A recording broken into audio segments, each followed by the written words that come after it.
이번 시간에는 우리 머릿글 바닥글에 날짜와 페이지 번호 표시하는 방법에 대해서 같이 한번 살펴보도록 하겠습니다. 우리 보고서에다가 이제 현재 날짜가 됐든 시간이 됐든 아니면은 페이지 수 이런 것들을 이제 표시하는 그런 기능을 보고 얘기하는 거고요. 이런 것들은 이제 매 페이지마다 나타나게 할 거라 우리가 페이지 머릿글이 됐든 페이지 바닥글이 됐든 그곳에다가 날짜, 시간, 페이지 수 이런 것들을 이제 집어넣어요. 그때 이제 이런 것들을 집어넣을 때 집어넣는 방법이 두 가지가 있습니다. 우리 보고서 디자인 도구에 들어가게 되면 우리 디자인이라고 있고요. 거기 보게 되면 이제 머릿글, 바닥글이라고 있어요. 그곳에 들어가서 이제 날짜, 시간이다, 페이지 번호다, 그 다음에 우리 로고다 해서 이런 것들을 이용해서 우리가 쉽게 간단하게 그렇게 삽입도 할 수 있고요. 아니면 우리 페이지 머리글이 됐든 바닥글이 됐든 그곳에다가 우리가 텍스트 상자를 만들어요. 텍스트를 만들어 놓고 우리가 컨트롤 원본에다가 해당 형식을 입력해서도 날짜가 됐든 시간이 됐든 페이지 수가 됐든 이런 것들을 우리가 삽입할 수 있습니다. 그래서 삽입하는 방법은 우리가 이렇게 두 가지가 있다. 꼭 이제 기억하시면 돼요.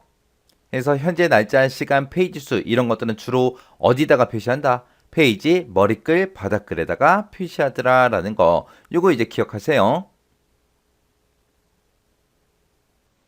머릿글 바닥글에다가 이제 직기 정보를 표시한다. 그 얘기가 무슨 말이냐면은 우리가 이제 직기 정보를 표시하기 위해서 텍스트 상자라는 걸 사용해요. 이 텍스트 상자를 내가 하나 만들어 놓고 거기다 이제 날짜를 구해 주세요. 합계를 구해라, 평균을 구해라, 레코드의 개수를 구해라. 그렇게 이제 우리가 해당 함수를 사용해서 요약 정보 같은 것들을 이제 표시할 수 있습니다.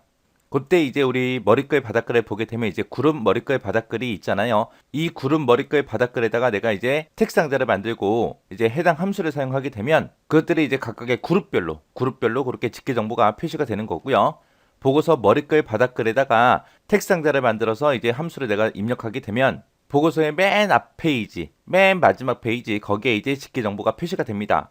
그래서 이런 직계 정보를 표시하는 거는 그룹 머릿글 바닥글하고 보고서 머릿글 바닥글 거기에서만 쓸 수 있는 거고요. 여기 페이지 머릿글 바닥글이라고 나왔는데 이 페이지 머릿글 바닥글에는 우리가 레코드의 개수를 구해라, 합계를 구해라, 평균을 구해라 이런 요약 정보를 표시할 수가 없습니다. 그래서 우리가 텍스트 상자, 요 텍스트 상자를 이용해서 이제 직계 정보를 표시할 때는 그룹 머릿글 바닥글 그리고 보고서 머릿글 바닥글에서만 가능한 거고 페이지 머릿글 바닥글에서는 표시할 수 없다라는 거 이거 정확하게 기억하셔야 돼요. 보통 이제 페이지 머릿글 바닥글 같은 경우는 이제 페이지 번호가 됐든 날짜가 됐든 그런 것들을 이제 주로 삽입해서 우리가 출력을 해주는 거죠. 자, 그러면 이제 우리 직계 정보 표시할 때 사용하는 그 사용 함수에 대해서 같이 한번 살펴볼게요. 자, 이렇게 사용할 수 있는 함수들이 이렇게 크게 보게 되면 세 가지가 있어요. 날짜, 시간과 관계된 함수가 있고요. SQL 함수가 있고, 그 다음에 도메인 함수가 있고, 그렇게 세 가지가 있습니다. 날짜 시간이다 그러면 now가 됐든 데이트가 됐든 타임이 됐든 요 세 가지는 요 가로 안에 아무것도 안 들어가요. 아무것도 안 들어가고 그냥 비어있는 상태로 그냥 이렇게 입력해 주면 됩니다. 그럼 now다라고 하게 되면 이제 날짜하고 시간 둘 다 표시해 주는 거고요. 데이트다라고 하게 되면 이제 날짜만 표시해 주는 거. 타임이다 그러면 이제 시간만 표시해 주는 함수들이요. 그 다음에 이제 SQL 함수다라고 하면 지금처럼 이렇게 다섯 가지가 있습니다. 자, 에버리지 평균 구해라, 썸 합계 구해라, 카운트 개수 구해라, 맥스 최대값 구해라, 민 최소값 구해라 해서 이렇게 다섯 가지 함수가 우리 SQL 함수로 있는 거고요. 그 다음에 이제 도메인 함수다라고 하게 되면 지금처럼 이런 것들이 있습니다. davg도 있고 dsum도 있고 dcount도 있고 dmin, dmax 그리고 dlookup하고 이런 것들이 있습니다. 얘네들은 도메인 함수는 전부 다 사용하는 방법이 다 똑같다 그랬죠. 맨 앞에다가 이제 인수 써주고 어떤 테이블 어떤 쿼리에서 이제 찾을 건지 도메인 써주고요. 맨 뒤에다가 이제 조건 전부 다 입력을 해주면 됩니다. 그러면 daverage다라고 하게 되면 이제 평균 구할 거고 dsum이다 그러면 합계를 구할 거고 dcount 개수 구할 거고요. dmin이다 그러면 최소값 구할 거고 dmax다 그러면 최대값을 구해줄 거고요. dlookup이다라고 하게 되면 도메인의 조건에 만족하는 그런 인수를 표시해라 라는 그런 거죠. 그래서 도메인 함수에는 이런 것들이 있다. 이런 것들을 우리가 머릿글 바닥글에다가 이런 함수들을 우리가 사용할 수 있더라라고 그렇게 기억하고 지나가시면 됩니다.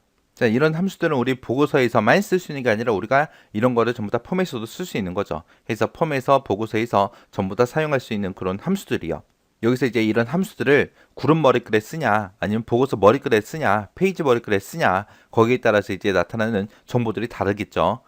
그룹 머리글에다가 그룹 바닥글에다가 쓰게 되면 이제 그룹별로 전부 다 보여줄 거고, 보고서에다가 쓰게 되면 보고서 맨 첫 번째 페이지, 가장 마지막 페이지 거기다 이제 표시해 줄 거고, 페이지 머리글 바닥글에다 집어넣게 되면 이제 매 페이지마다 그렇게 표시해 주는 거죠. 그렇게 해서 이제 어느 위치에다가 우리가 쓰냐에 따라서 그런 합계, 집계 정보가 그렇게 다르게 표시가 됩니다. 자, 이런 것들이 있구나 라고 정확하게 기억하시고요. 이렇게 해서 각각의 함수가 어떻게 사용되는지, 형식이랑 뭘 구해주는 함수인지 그거는 기본적으로 알고 계셔야 돼요. 자, 누적합계다 그러면 합계를 구해주는데 계속해서 누적해서 보여주는 그런 합계를 보고 우리가 누적합계라고 하죠. 얘는 이제 우리 보고서의 텍스트 상자 컨트롤에서만 적용되는 그런 속성입니다. 해서 보고서 텍스트 상자 컨트롤에서만 적용이 된다. 이거 잘 기억하셔야죠. 해서 보고서 전체를 대해서 누적합계를 구하든 아니면 우리 그룹별로 누적합계를 구하든 그렇게 구할 수가 있습니다.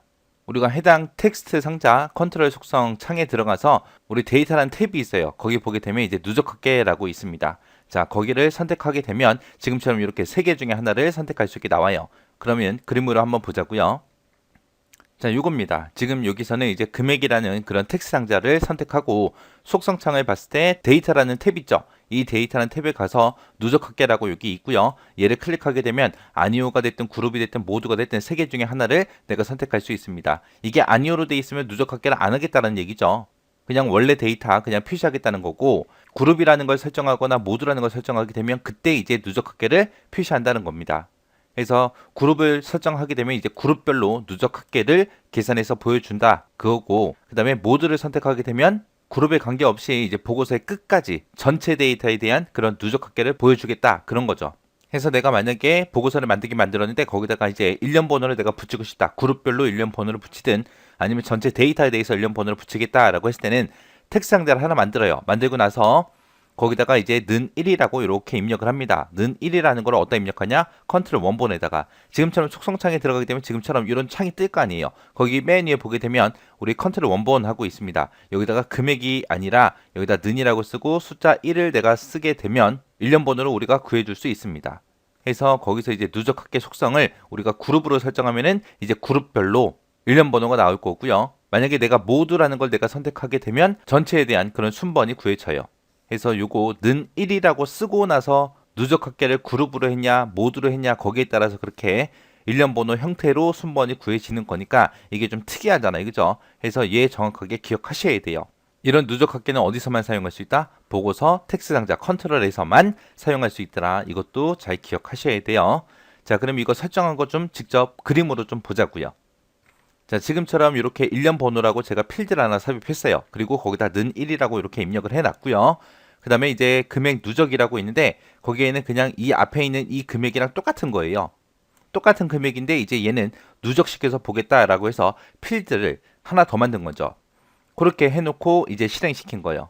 그렇게 해놓고 이제 실행을 시키게 되면 내가 그룹으로 설정했을 때 그룹별로 1, 2, 3, 4, 5, 6 하고 그룹별로 일련 번호가 가고 이 금액에 대한 누적도 그룹별로 가는 거예요. 그룹별로 가는 게 요게 그룹이고요.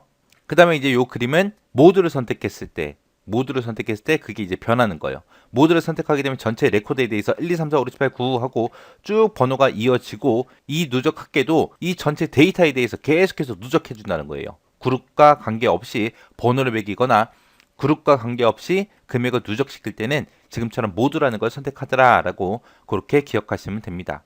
그래서 누적합계 표시하는 게 시험 문제 엄청나게 자주 나와요. 자주 나오니까 그룹을 했을 때 어떻게 되는지, 모두를 했을 때 어떻게 되는지 그거 정확하게 기억하셔야 되고요. 일련 번호처럼 이렇게 번호를 매길 때는 컨트롤 원본에다가 는 1이라고 쓰고 그룹을 설정하거나 모두를 선택하게 되면 그렇게 숫자가 일련 번호 형태로 나오더라. 이거 잘 기억하셔야 돼요.